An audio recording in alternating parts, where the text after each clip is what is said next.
Hey everyone, it's Shannon with Sparkle and Shine Health and Fitness, and today I just wanted to share something with you.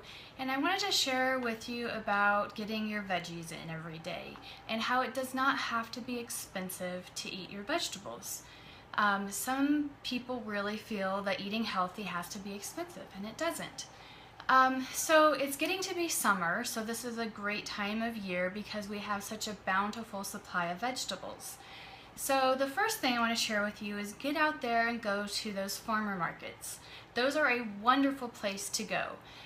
There's such a variety. Usually they're cheaper, and if you hit the farmer markets when it's kind of the end of their day, so if they're open from 8 to noon, go about 11:30, and they're usually more willing to make some deals with you because they don't want to haul all those fresh vegetables home and have them go bad, right? They want to get rid of them and have people use them.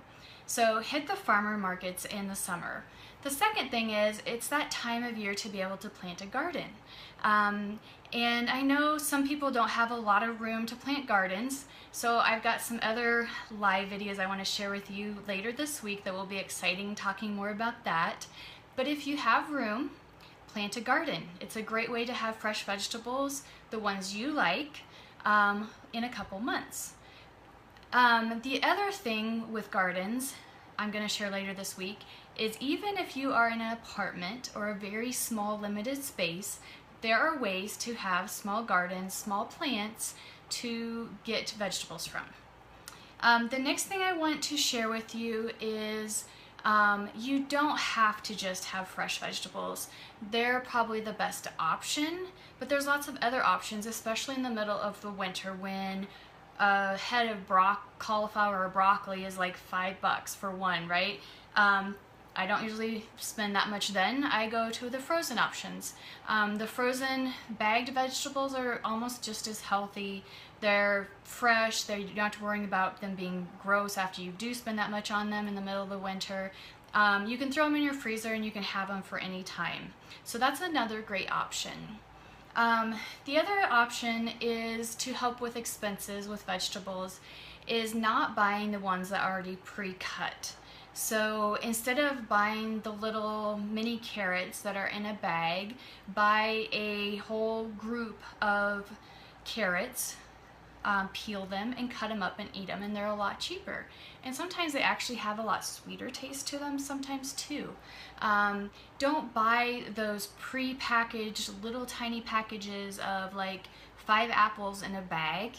Those can get to be really expensive. Instead, buy an apple and cut it and slice it yourself. Buy a whole celery stalk and cut it up and throw it in little baggies. So during the day when you need that healthy snack, all you have to do is grab that bag of celery and it's ready to go. The same with carrots, bell peppers. That's one of my favorites. I slice up bell peppers and throw them in a baggie so I can just grab them out when I need them instead of grabbing a bag of potato chips. Great option. Shop discount stores, grocery stores, look for those sales ads. Everything is seasonal, so I tend to eat a lot of what is in season. So if it's the season for carrots and they're on sale, I eat carrots. Then when the next thing comes around in season, maybe it's celery, maybe it's bell peppers, maybe it's avocados. Those are awesome to eat when they are in season because they're cheap. But when they're not in season, they can be really expensive. So take advantage of when vegetables are in season and enjoy them. The last thing I want to share with you is just making sure you're getting in enough of those grains. Spinach is really easy to grow. We'll talk about that later. Those leaves are really easy to pick. You can buy big bags of them pretty cheap. It's a great staple to have on hand at all times. You can throw them into smoothies, you can throw them into omelets.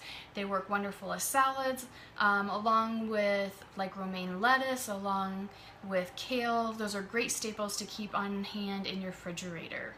So those are just a few tips to keep expenses down for veggies. And maybe ask yourself, are you getting enough vegetables every day in your diet? Most people will say, well, I like vegetables. Yeah, I had green beans for supper last night. But was that the only vegetable you had? Because ideally you probably need to be having at least 4 servings of vegetables a day, like 1 cup servings. And that's just kind of for the average person. So try to sneak some of those vegetables into your smoothies or into your eggs for breakfast. Side salads are always a great option with about any meal, maybe not breakfast, but lunch and supper. You can always have a side salad ready with some cucumbers, tomatoes, bell peppers, whatever you like. But that helps you get extra vegetables in too. So thanks for joining me today. I hope everybody has a great day, and I will talk to you later.